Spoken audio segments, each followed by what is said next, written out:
Hey everyone, welcome back to our YouTube channel, and now we're on day 2 of the rod bearing replacement on this E46 M3.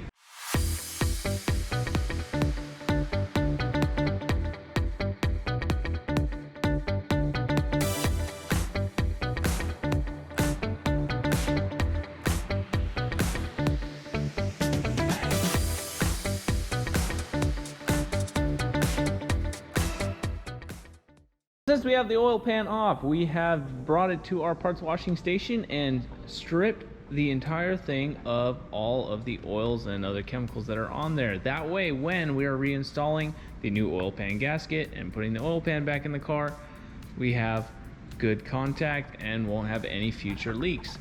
Also, while the oil pan is off, we replaced all the seals, like for the oil dipstick tube and the oil level sensor on the bottom, as well as the center pan. Just like with the oil pan, it's also very important to clean the surface of the block and make sure that we are removing all old RTV chemicals and residue in order to make sure that we have a perfect mating surface and the new gasket seals nicely. We're ready to start installing the gasket. The first thing we're going to do here is on the edges there and any mating surfaces, we want to apply a little bit of RTV so we don't get any oil leaks in those particular spots. And then we'll follow up by placing the gasket in place with the oil pan and torquing it down.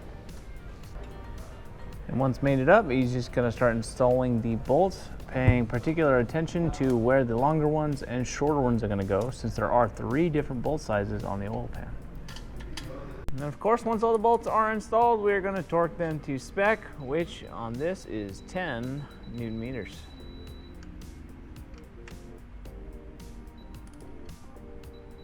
And we're doing so in a crisscross pattern. So this was what was left of the engine mount in the engine. This is the one that was kind of okay, but as you can see, this is the part that rips out. Should not be that crack on the brand new one. Looks about right.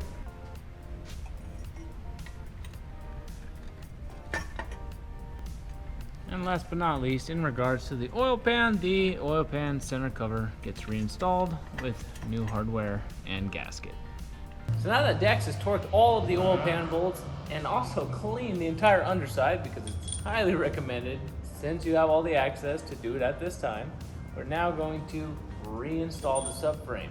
So anytime you have your subframe down, when it's reinstalled, it's highly recommended to have your alignment checked, and it's probably going to need it anyways, so just make sure you always get that done.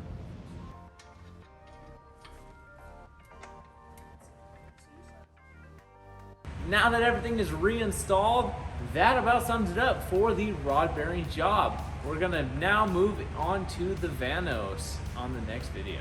With that said, please make sure to like, follow, subscribe, and share the video with your friends. And also be sure to visit us at Group 2 Automotive and Group 2 Motorsports in Woodinville, Washington. And we'll see you on the next video.